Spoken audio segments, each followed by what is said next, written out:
Hello there, thanks for tuning in to your favorite news destination. You're watching In Your Interest with me, Kabir Naqvi, and tonight we're going to unmask these masked rogue terrorists in the garb of doctors. We're calling them doctors of death, and the chilling truth about a terror plot that has ripped through the heart of our national capital. And for decades, the face of terror was often masked by the anonymity of a madrasa jihadi. And today, that very face is one you might meet in a hospital, at a university, a lecture hall, or even your very neighborhood. The new threat is the university jihad, and we're talking about the Red Fort blast that claimed 13 lives just 2 days ago, and the trails of educated extremists behind it. This is terror's new face, the doctors of death. The blast has exposed a sophisticated terror module spanning from Srinagar to Faridabad to Delhi, a white-collar ecosystem. And at the heart of this entire web of terror stands an unlikely institution, a university, Al-Falah University. And let's quickly rewind the clock to trace this deadly trail, starting in the misty lanes of Srinagar. Because on the 19th of October 2025, this very year, posters glorifying Jaish-e-Mohammed surfaced in the Naugam area, a clear call to arms that had security forces on high alert. A case was slapped under Unlawful Activities Prevention Act along with charges for explosive substances and arms. And fast forward to October 27th, the CCTV footage cracked the puzzle wide open. 3 OGWs, overground workers that were identified, leading to the arrest of Maulvi Irfan Ahmed Wagay, who spilled everything during the interrogation. He confessed to radicalizing these doctors, all linked to a shadowy Jaish-e-Mohammed handler known as Umar bin Khattab. We'll tell you about this man as well. And by the 5th of November, the net tightened around Dr. Adil Ahmed Rathar in Saharanpur, where police raided an old locker at the GMC Anantnag and pulled out an AK-47 along with ammunition from a GMC locker. And the leads finally snaked south to Faridabad on the 8th of November, where Dr. Muzammil Ahmed Ghani was nabbed right from Al-Falah University, and what they uncovered next was explosive in every sense. On the 9th of November, a massive 2,900 kg of explosives were recovered from hideouts in Dhauj and Dahar colony in Faridabad. We're talking ammonium nitrate, potassium chlorate, rifles, timers for the detonators, and batteries, enough to turn cities into craters. And the morning of 10th of November brought another blow. Dr. Shaheen Shahid was arrested with weapons seized straight from her own car, again a faculty member at the Al-Falah University, used for smuggling logistics across states. But that very evening, at 6:52 p.m., hell broke loose. A white Hyundai i20 detonated near Chandni Chowk at the Red Fort, ripping through the evening crowd. 13 innocent lives gone in a flash, over 30 others grievously injured, and CCTV footage sealing the horror. Dr. Umar Nabi was spotted inside that car moments before the blast. And by the 11th of November, the news closed further in with the arrest of Hafiz Muhammad Ishtiyaq, the Imam of Al-Falah Masjid, and more. Explosives hauled in. And what emerged was a logistics web tying Kashmir's radical cells to Faridabad's hidden labs.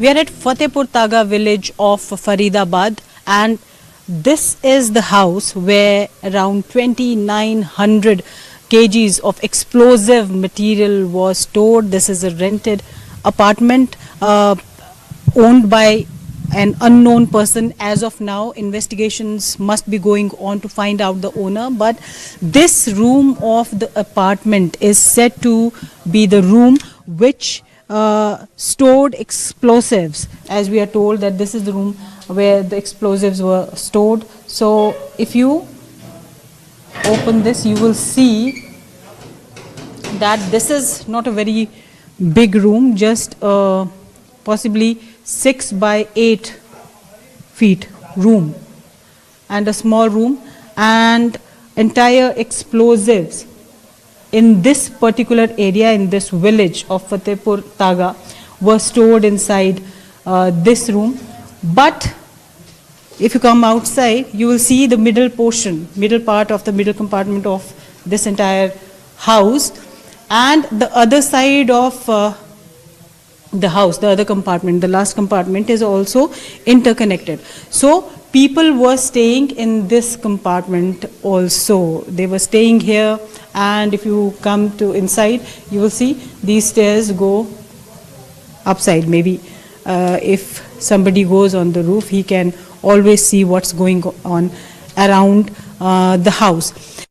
Well, we'll keep bringing you more of these ground reports. My colleagues, they've been toiling real hard right from Faridabad to the blast site as well, from these storage facilities and these terror hideouts. But let's quickly meet the men and women behind these masks of mercy.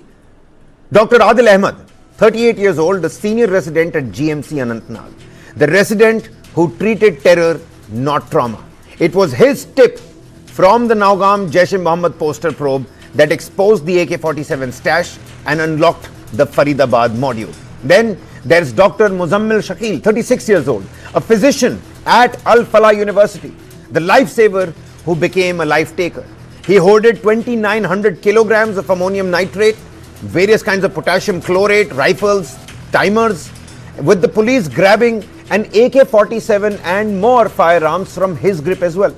Next on the list is Dr. Shaheen, 45 years old, an MD in pharmacology, is the drug expert with a deadly concoction. She headed Jaish's women's wing in India, recruited by Masood Azhar's own sister, and her arrest yielded yet another AK-47 and other ammunition. Don't stop there. Dr. Parvez Ansari, 41 years old, another senior resident of that same hospital, the brother of Dr. Shaheen, who we just showed you, who quit abruptly on the 6th of November. 6 mobile phones, international SIM cards, and forged documents were seized from him. He was the coordinator keeping this terror orchestra in tune. And then you've got Dr. Mohammad Nabi Umar, 35 years old, the suspected bomber, now deceased, is the professor who professed jihad. He drove that fatal I-20 and vanished after the Faridabad bust on the 9th of November. And rounding it out, Dr. Sajad Ahmed, 32 years old, the ER doctor who engineered the explosions, a close aide to the bomber, embedded deep in the Faridabad terror module and cell. And at the epicenter of this entire nightmare, stands Al-Falah University in Faridabad, just 27 kilometers from Delhi's border.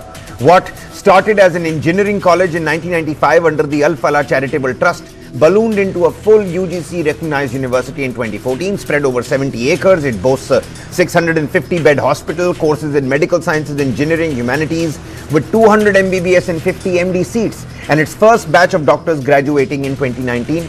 We also know that about 40% of students hail from Kashmir, paying 3 lakh rupees a year for the hostels over there. But now, this entire university is under scanner. 52 doctors questioned the Jaish-e-Mohammed ties. Vice Chancellor Bhupinder Kaur insists that the institution played no role, but the shadows, well, clearly we've got evidence, they linger. In a statement today, Al-Falah expressed deep anguish over the events, condemning the violence and sending prayers to the victims. They clarified that the 2 detained doctors were merely employees with no deeper university connections. Easy for you to say at the moment. The statement slammed online platforms for spreading baseless rumors aimed at tarnishing their name, denying any storage or handling of chemicals on campus. But as investigators dig deeper, one can't help but wonder, is this a rogue element or a breeding ground gone wrong? We are outside Al-Falah University in Faridabad. The doctors from this university who worked in this university are linked to the blast that occurred on 10th of November outside Red Fort area in Delhi, killing many people, injuring many people. And today, the state of affairs, the daily routine seems to be normal outside the university. Vehicles are entering, going in and coming out of the university. The university is open. And the investigation agencies have been conducting. Innocent lives lost. The Cabinet adopted the following resolution. This is the text of the resolution now. The country has witnessed a heinous terror incident perpetrated by anti-national forces through a car explosion near the Red Fort on the evening of 10th November 2025. The explosion resulted in multiple fatalities and caused injuries to several others. The Cabinet pays its solemn respects to the victims of this senseless act of violence and conveys its heartfelt condolences to the bereaved families. The Cabinet prays for the speedy recovery of all those injured and appreciates the prompt efforts of the medical personnel and emergency responders who have been providing care and support to the victims. The Cabinet unequivocally condemns this dastardly and cowardly act that has led to the loss of innocent lives. The Cabinet reiterates India's unwavering commitment to a policy of zero tolerance towards terrorism in all its forms and manifestations. The Cabinet also recorded its appreciation for the statements of solidarity and support from many governments around the world. The Cabinet notes with appreciation the timely and coordinated response of the authorities, security agencies, and citizens who acted with courage and compassion in the face of adversity. Their dedication and sense of duty are deeply commendable. The Cabinet directs that the investigation into the incident be pursued with the utmost urgency and professionalism so that the perpetrators, their collaborators, and their sponsors are identified and brought to justice without delay. The situation continues to be closely monitored at the highest levels of the government. The Cabinet reaffirms the government's steadfast resolve to safeguard the lives and well-being of all Indians, consistent with its enduring commitment to national security and the safety of every citizen. इसका हिंदी प्रारूप भी आपके साथ share किया जाएगा और बाकी दूसरे फैसलों पे आता हूं मैं. आप सबको व्हाट्सएप कर सबको जल्दी आराटाई कर देंगे. साथियों, आज 3 बड़े और फैसले लिए गए इस रेजोल्यूशन के बाद में. सबसे पहला एक नया एक्सपोर्ट प्रमोशन मिशन लॉन्च किया गया है 25,060 करोड़ रुपीस का. बहुत ही कॉम्प्रिहेंसिव मिशन है, इसके डिटेल में मैं जाऊंगा. दूसरा, क्रेडिट गारंटी स्कीम एक्सपोर्टर्स के लिए. आज की जो परिस्थितियां हैं उन परिस्थितियों. All right, then that was the cabinet briefing. Ashwini Vaishnav talking about the resolution that was taken at that cabinet. The resolution states that this was a heinous terror incident, multiple fatalities and injuries that happened. We all know what transpired on the 10th of November at 6:52 p.m. precise near the Red Fort metro station. The cabinet paid its respects and said that this was a senseless act of violence, praying for the speedy recovery of those that are getting treatment. Of course, the courageous act of the first responders and all the authorities, it was upheld, and the cabinet unequivocally condemns the dastardly and the cowardly attack by the terrorists. There is a zero policy of tolerance against terrorism. That's the new red lines that India has drawn.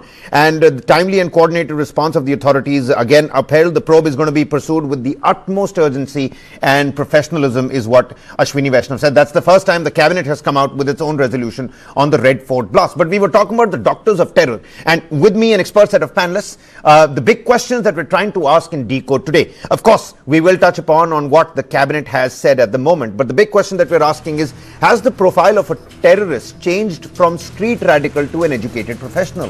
Why are university campuses appearing as launch pads for terror modules? And has white-collar terror become the biggest threat to India's internal security? With me on the broadcast, Gurinder Singh Dhillon, former ADGP, Law and Order Punjab. Many thanks for taking out the time, sir. We were decoding what all happened on the 10th of November as well, and I think many of those things and statements came about to be true on the early morning of 11th of November.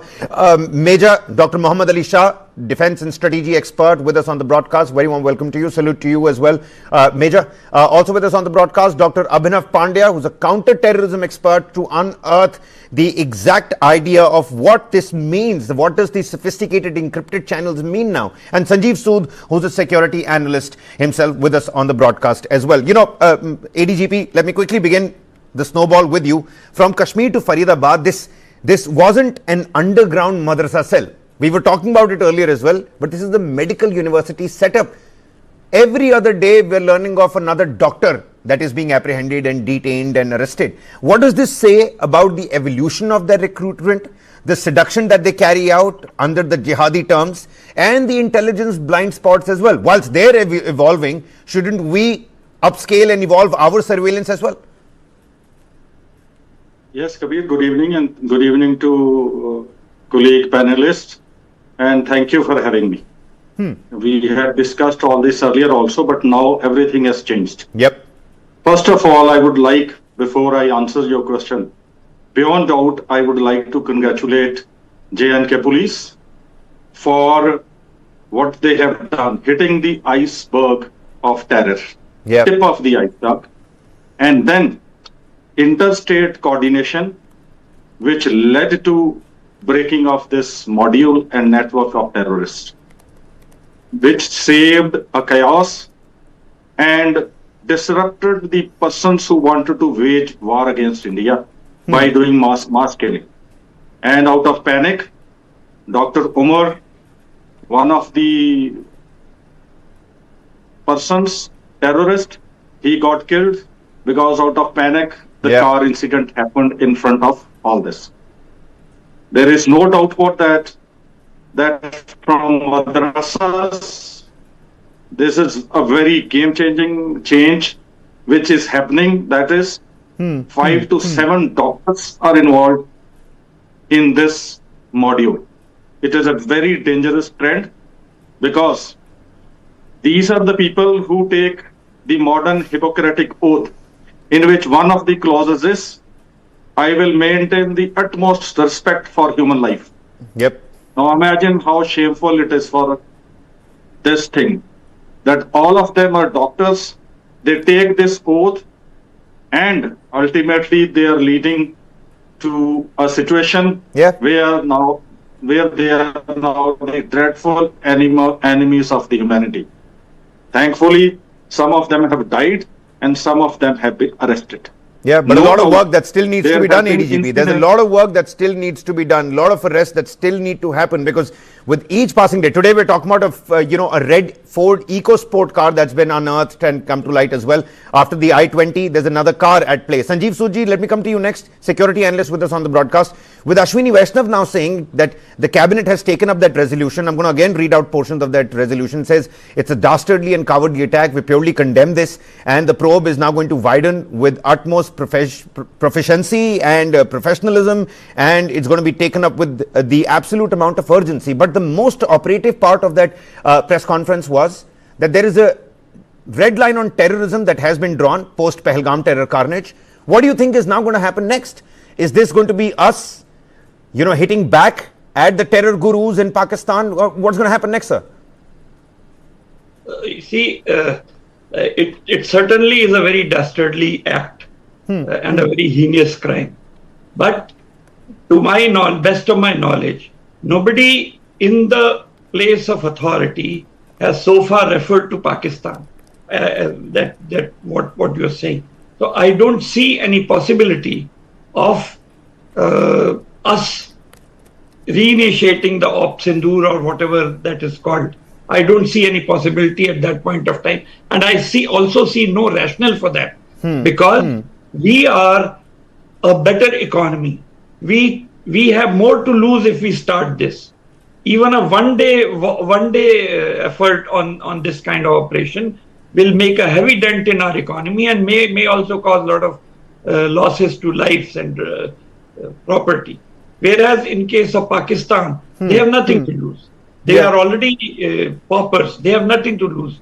And so, in my view, there's no, at least at present, there's no reason, there's no rationale for all the new hubs that were created in Muridke, the visuals that we got of the Jaish-e-Mohammed terror outfits, the 313 branding on all of them as well. And Dr. Shaheen Shahid, the lady, she's directly linked to that particular hideout. Isn't it time for us? The Prime Minister said it quite many times, right from Bhutan to all of his foreign visits as well. The delegations of members of parliament that we had created ourselves, going door to door across 33 capitals across the world, telling them next time an attack happens, any misadventure, it's going to be met with the same tone and tenor. Then what happens? What are we waiting for next? So what has been achieved by targeting those militant hubs? They have, if as you say, they have been restarted. So what has been achieved? It is no deterrence.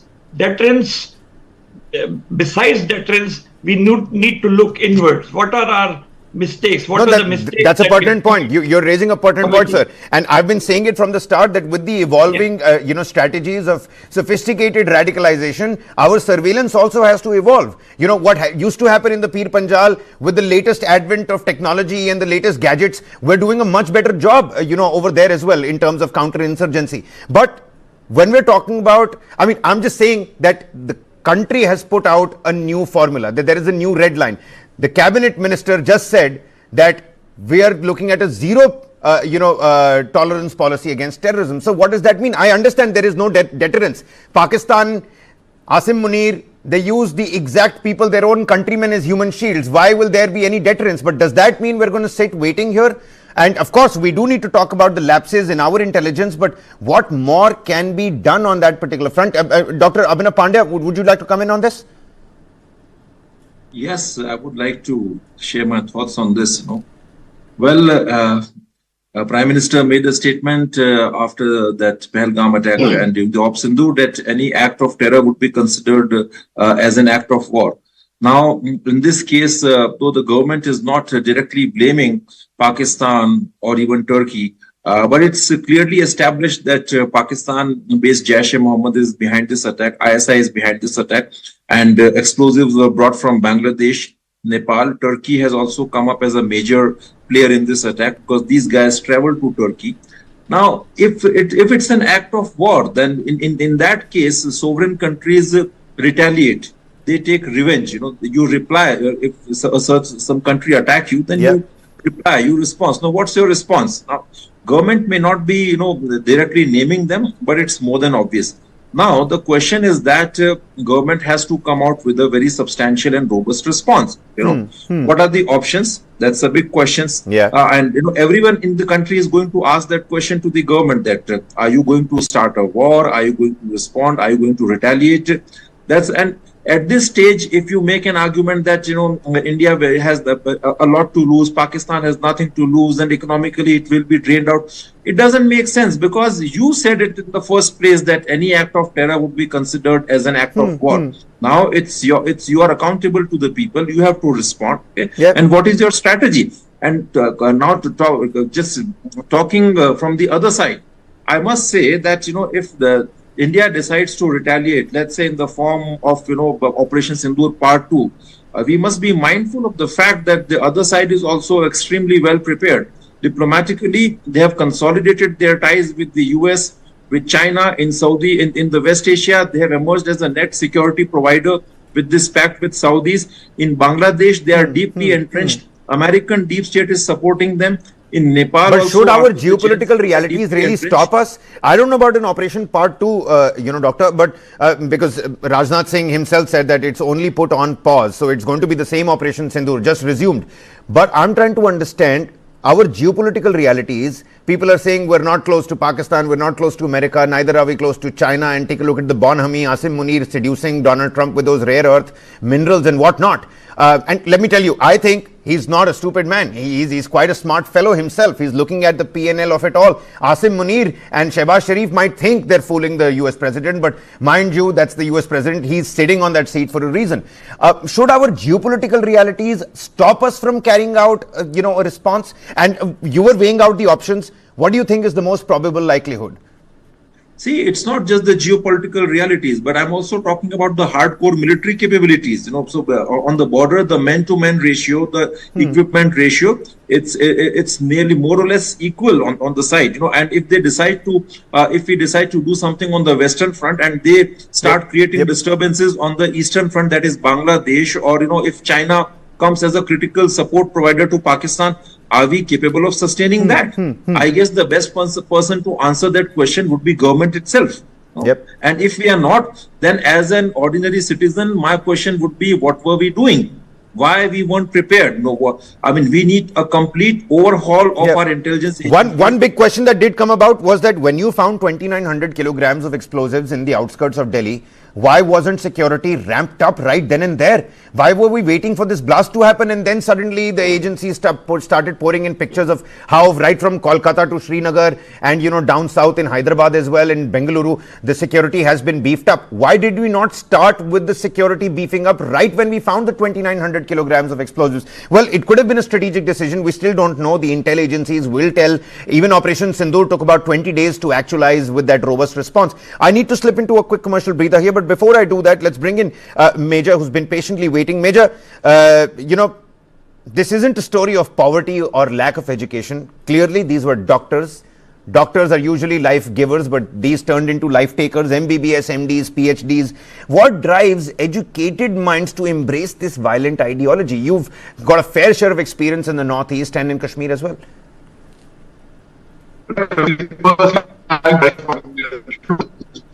Yes, over here.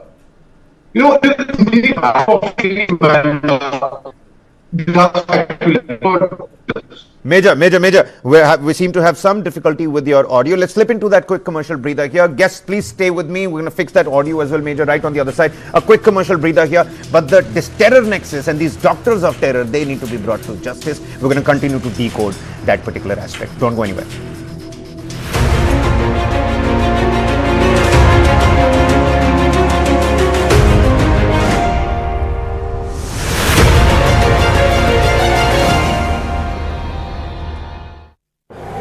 पता है term life insurance आपकी family के लिए कितना जरूरी है? इतना जरूरी है कि भारत सरकार ने इस पे जीएसटी पूरी तरह से हटाकर जीरो कर दिया है। पॉलिसी बाजार पर अब 1 करोड़ का टर्म लाइफ इंश्योरेंस सिर्फ 400 रुपए महीने से शुरू। पढ़ता है, खेलता है, झूलता उछलता है, दौड़ता कभी कभी दौड़ कराता है, आगे आगे बढ़ता है इंडिया, अमूल दूध पीता है इंडिया। शुद्ध जैसे उगता सूरज पर्वत पार, शुद्ध जैसे दिल से जुड़ता दिल का तार, शुद्ध जैसे माँ का आंचल, माँ का प्यार, शुद्ध इश्क का जादू दिल पे सवार, शुद्ध जैसे देश की धरती का पुकार, अपने घर वैसा शुद्ध शालीमार। शुद्ध नारियल तेल पॉपुलर। कुछ भी खा नहीं पा रहा हूँ, बहुत अपसेट हूँ। Take a date, not bites. No added sugar, preservative के बिना डेट्स, बादाम, पिस्ता, काजू और शहद से तैयार किया गया Lion dates nut bites. Lion date, not bites. Breaking news, major disruption is expected this week. Yes, disruption confirmed, that's me, relax, no scams, just my brand new show, News Cosmic with Cyrus.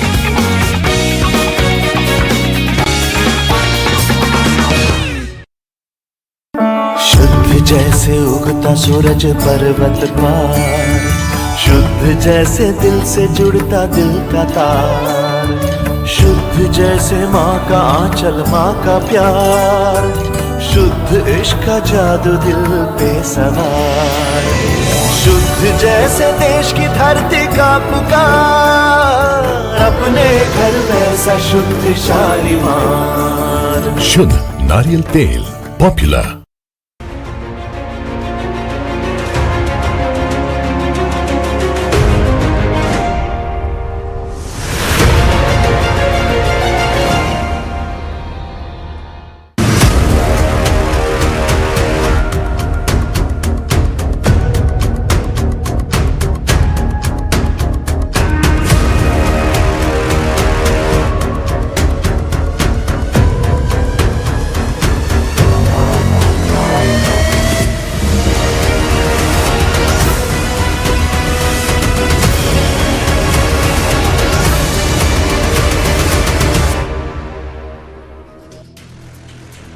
Thanks for staying with us. You're watching In Your Interest, and the Doctors of Death. Is that the terror's new phase, the new sophisticated ecosystem that has come about even as the probe intensifies and the crackdown intensifies and widens? The cabinet also briefed the media and the public at large as to what the resolution was taken at that cabinet meeting. And let's also tell the viewers that the Cabinet Committee on Security, chaired by the Prime Minister, is also taking place. We'll bring you all the latest details and developments from that front as well. We're still talking about the chilling truth about that terror plot that has ripped through the heart of our capital. But after that, there are stark questions that we do need to ask and find out. Why are university campuses appearing as launch pads for terror modules? And has the white-collar terror become the biggest threat to India's internal security? With me on the broadcast continue to be Gurinder Singh Dhillon, former ADGP Law and Order, Major Mohammad Ali Shah, Defence and Strategy Expert, Dr. Abhinav Pandya, Counter-Terrorism Expert, and Sanjeev Sood, who's a security analyst. ADGP Dhillon, let me come back to you. You know, how can our security agencies adapt to the growing demands and the needs when radicalization hides under the guise of academia, professional employment? What do we do then? I mean, this is a changing paradigm of how, vipers are breeding right in our background. Yes, Kabir, this is a very dangerous trend. Though it is not new in the world, it has happened earlier in the Europe, in Middle East, even in USA, and even the Al-Qaeda chief himself was an engineer. But here it is very dangerous trend for. I will just like to give you three words. One is indoctrination, second is radicalization, and then is terrorism. You will find this module is the model of exactly these three things. Indoctrination is brainwash and putting an ideology. Then there is radicalization, that you start believing that violence is the means. Yep. And then comes to terrorism, where you actually indulge in violence. So this university doctors white collar model is really which completes these three things and leads from ideology to violence. What we need to do is, I would like to add that I was listening that Cabinet has taken a call that there is zero tolerance towards terrorism. Yep. No problem. This is said multiple times. What action we would like to take, or we will be taking in coming days, so that this zero tolerance ideology results into actual form, so that we create not only a deterrence through the doctrine. You're right, ADGP. No, you're right. I'm just saying maybe it's more than just a rhetoric. It took 20 days to carry out Operation Sindoor, and of course I understand why the security agencies and the security paraphernalia of the nation does not want to let out what it is now going to do, and whether a response and action is needed also, something that the security analyst on the show was trying to tell us, that's also something that we do need to look at. Kabir, I want to add that though there is doctrine, we say that a terror attack will be taken as act of war. Here the security forces, the internal security forces, almost neutralized 70% of the module. The actual attack did not happen. Secondly, as we were discussing, other panelists, my respected panelists, geopolitics realities are real. It is not possible that every time for every act of terror, which even have been neutralized, we start proceeding, building our army on the border and consider. But you never know, ADGP, you never know. Maybe our realities change. Maybe our realities change. That is not a possibility. Is it so, ADGP? I mean, I know we'll need separate time to talk about that, but take a look at what Israel does to Gaza every time Gaza's misadventures come to light. They don't even waste a second. There's a bombardment and a barrage of missiles that's unleashed towards the Palestinian enclave. And that very well could be our reality with our neighbor. Kabir, Israel has totally different situation. We have two enemies born into one model, that is China and Pakistan. Both are nuclear nations. I know, ADGP. I don't want to digress. I want to keep our focus. We don't want to fall into trap. Yeah, absolutely. I'm only asking questions at the moment, and I'm only asking to what the Indian reality looks like after Operation Sindoor. So let's bring in a first comment from Major. I can finally see him on the screen. Major, a quick audio check for the studio here. Can you hear us loud and clear? Yes, Kabir, I can hear you loud and clear. I hope you can hear me. Yeah, we can hear you better than before. Take it away, Major. Okay, thank God. Okay, Kabir, firstly, it's a matter of great shame, and it is really disheartening to see a noble profession like doctors. We all have the highest regard for this. These guys have put an entire community of doctors, entire community of white owners, entire community which is Islam. In fact, they have shame. As it is, Islam has been taking a beating because of the nefast activities, and people have been caught doing that. So it is indeed a matter of I'm very disappointed, Kabir. I'm deeply pained by what these people have done, and they've dragged me to such a noble profession. In fact, it is shameful. I think the hardest punishment, even the hardest will be less for this. Now, yes, you rightly look what Israel does to whenever there's an accident place. तुम आपके एक में हम दिखा रहे हैं. That's a different thing. Now the fact is, I do not know why till now we were very quick to get the NIA and SDA. They did a commendable job. It's very good. I had analyzed day before evening when the NIA and SG was called. That day, something wrong. NIA and SG is not called just for a small matter. Now the fact is, why they have not been able to unearth exactly what had happened. And you know what my answer says? I say that we had asked Mohammad Nabi hideout, we had asked those people. So maybe it could be. We had got into the reports of the Jaish-e-Mohammed groups have been planned activities in Indian soil. All right, So Major, this isn't happening. All the other guests are also struggling to hear exactly what you're trying to say. I think we're going to have to patch that up. Control room, please take a look at that. But let me go to Sanjeev Sood very quickly. Sanjeev ji, let's talk about Al-Falah University. Al-Falah University, we know, and this is not to pinpoint or target one particular community. This is just a statistic, that I'm brushing out outside. Al-Falah University has 40% Kashmiri students. It's a medical college, has a charitable trust called Al-Falah Charitable Trust.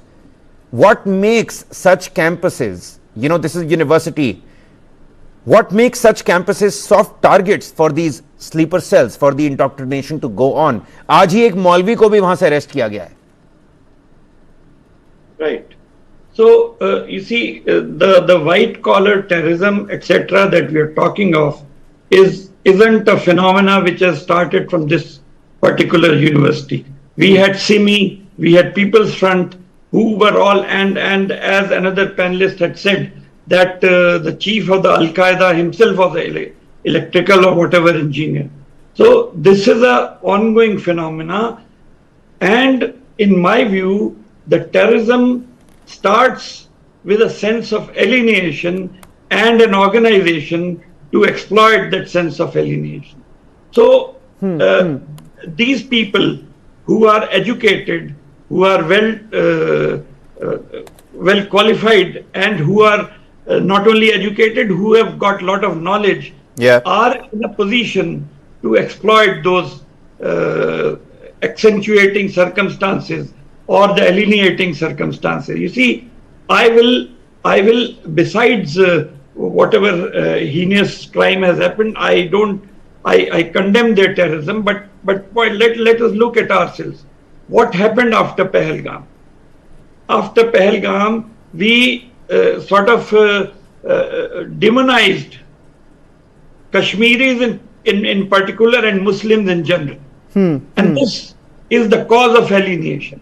All these things add to the sense of alienation, which are exploited by these intellectual classes, and in this case, intellectual class, and they had the wherewithal and they had the means to collect that much of explosive material and carry out. And I'm certain that even this terror act could have been averted had the police not been publicity hungry and came out in press to tell the nation that we have got so much of explosive and all that. If they had carried on with the operation and connected all the dots, and probably this module could also have been apprehended. So on the 10th of morning and on the 9th of morning, when we started reading those headlines about 2,900 kilograms of ammonium nitrate, 350 kg caught and recovered over here, that created that sort of publicity stunt, also created a little bit of fear in this module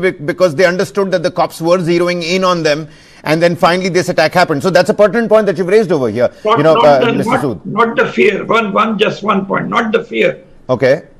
The handlers or this particular module thought that before I am caught, let me carry out this particular. That's what I also initially thought, and I still feel that the detonation did not happen. This is my limited opinion. I think the blast was supposed to happen somewhere else. It just prematurely detonated right there in the car. I personally feel maybe Dr. Umar. That the panic that we are talking of, that militant was not at all.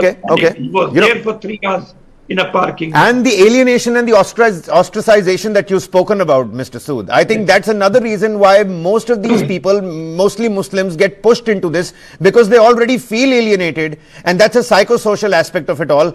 We've seen what happened during the Haryana elections over there as well. All the domestic help community that lives in the Jhuggi Jhopdis nearby, they were asked for their Aadhaar cards. If somebody is a Muslim, they were threatened to go back, otherwise something bad will befall them. And that's the aspect of society that just pushes one to take that extreme step. Dr. Pandya is also with us on the broadcast. Dr. Pandya, is there a pattern at play over here? With every shortcoming, with every intelligence lapse, there's also a learning curve. Let's not, make any bones about that. Is there a pattern between what happened at Al-Falah, the IS-linked engineers from Pune, Hyderabad's recent plotter that got, foiled because of the Gujarat ATS, all educated, all urban, all tech savvy, all seem to be doctors, some sort of knowledge of medicine. Is there a pattern at play here that's coming out? Well, there are certain patterns, I think, which we should have looked at them long back. And in one of my book, Inside the Terrifying World of Jaish-e-Mohammed, I specifically mentioned that Jaish is going to take pan-India operations. And lately, I would say, I must, give a disclaimer that I'm not targeting any particular community, but I would like to say that among the Muslims, there has been a massive wave of radicalization among certain segments, at least, because of two reasons: because of their exposure to the global Islamist movement and happenings in West Asia through social media, and also the polarization in our own country, the domestic setup. Polarization, radicalization due to certain political matters, that's also contributing to that, and so that has led to a message among the educated and intellectuals, I would say, among the Muslim community, that they're facing some kind of an existential threat, which is just perceived. It doesn't exist in reality. India is a democratic country. We give every right to all of them, and there has been no persecution, but the perception has been prevailing among the educated intellectuals that their existence is in danger. And the global groups like Al-Qaeda in Indian subcontinent, Islamic State, they are preying upon that. Now, you asked about the pattern. Well, I must mention that in the future, these transnational terror groups like AQIS, Al-Qaeda in Indian subcontinent, ISIS-K, they are going to plan pan-India operations, and particularly the recent plot, which it's a signature ISIS style of terror operation. And they are more interested in the Indian hinterland, not in Jammu and Kashmir, because in Jammu and Kashmir, the terrorism is already in an autopilot mode. And when these groups, plan such a pan-India operations, Pakistan-sponsored groups like Jaish-e-Mohammed and Lashkar-e-Taiba are going to align with them, because Jaish also has a global pan-Islamist ideology. When Jaish was founded, Al-Qaeda provided the seed funding. Osama bin Laden had a huge respect for the Alvi family. Now, Alvi family is Maulana Masood Azhar's family. Masood Azhar's father was considered an Islamic scholar, and Osama bin Laden had a huge respect for him. Today we got inputs and we got information that some LET operatives directly handling the linkages between Jaish-e-Mohammed and Lashkar-e-Taiba, they were, welcomed with flowers. I mean, what shameful act, welcomed with flowers. This is happening right after the Delhi blast. And these are again people who were also handling the terrorists for the Pahalgam terror carnage. But, Dr. Pandey, I do want to, understand from you that this case, right from telegram to theology, there's this digital propaganda that has evolved as well. And that seemed to be my focus for the show as well, because this case, it shows direct telegram contact with Jaish-e-Mohammed's handlers, Umar bin Khattab, and how online radicalization has become hyper personal. There is micro targeting that's happening. The problem that's giving you that existential threat, all the problems that you spoke about on telegram, on a direct message chat, you can probe into so much further into somebody's personal life. It's almost like a puppet, a digital puppet. Well, I must say that technology is just a tool to propagate radicalization or terror. The roots of radicalization are lying in the theological texts, the way it is taught, the way it is distorted. And when we say that, when we express our surprise and shock at the fact that the educated intellectuals are joining the terrorist movements, I think we are mistaken here. We should not be surprised. It has always been the case. You remember the case of Omar Sheikh Saeed, the man who was released with Masood Azhar after the IC-814 hijack? He was from the London School of Economics. All the plotters and hijackers in the September 11 attack, they were very educated people. They had gone to great places. So remember Burhan Wani, he was also very educated. His brother Manan Wani, he was a PhD candidate at Aligarh University, I suppose. Yep. So this has always been the case. There is a subtext to radicalization, and that is, it has got a very strong theological component. When these scholars, the radical Islamist scholars, when they make such convincing arguments, then even the educated intellectuals, the professors, they fall prey to that. And it's not like they are being brainwashed or they are very innocent. They want to believe that, they are already convinced that. And after that, these digital portals are just mediums, to carry out I think the digital and the tech savviness has made this process easy. You're right, the process existed, the blueprint existed, but it has made it more personal, it's made it more hyper micro targeting, which is why maybe the radicalization bit gets a little bit easier. I've completely run out of time here, and I can clearly see that Major Shah is finally with us. Major, I'm going to let you complete your thoughts. Not a lot of time left. Please exercise brevity, but you've spoken about the intellectual seduction of radical ideas. Terrorism rebranding to appear more moral, more intellectual, and even humanitarian. I mean, if it's a humanitarian professor who's professing jihad, in the classroom, it's a normal moral lecture. Right, Kabir. Firstly, I'm so sorry about my audio, and that's all right. That's all right. To the point. Yeah. Okay, Kabir. Coming to the point, it is indeed a matter of great shame that these people have put a community of doctors to shame. Today, of course, earlier as well, there has been white collar terrorism earlier as well. But here, all of them coincidentally are doctors. All of them coincidentally are into certain things. So I don't know why our intelligence agencies till now, we have not been able to infer exactly what has been behind this, what has gone wrong. In fact, the moment the NIA, the moment the NSG has stepped in, day before yesterday evening itself, that time itself I analyzed on national television that the very fact that NIA and NSG have been called immediately, it cannot be a mere accident or a CNG blast. There has to be something more to it, definitely.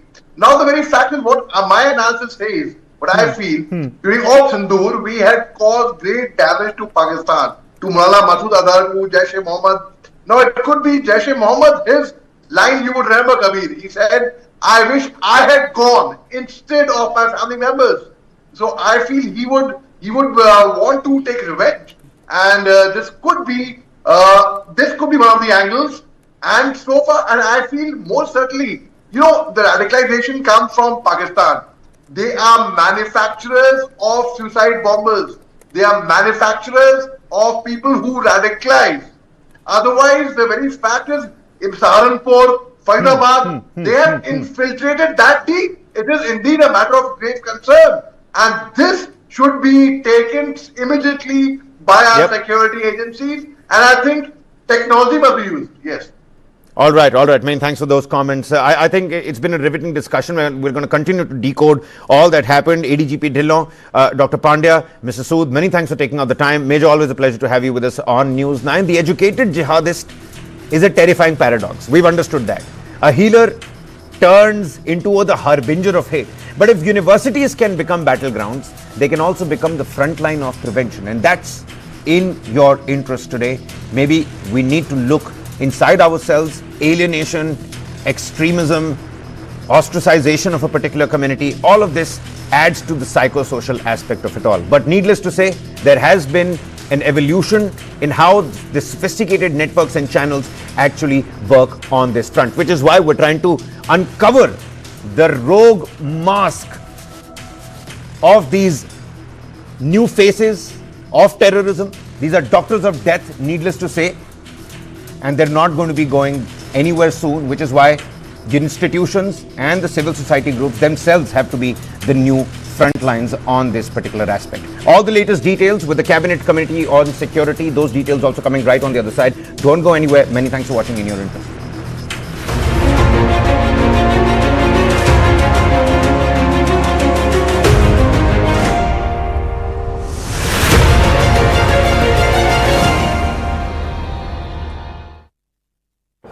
Bharat सरकार ने सभी देशवासियों के हित में term life insurance से GST पूरी तरह से हटाकर जीरो कर दिया है।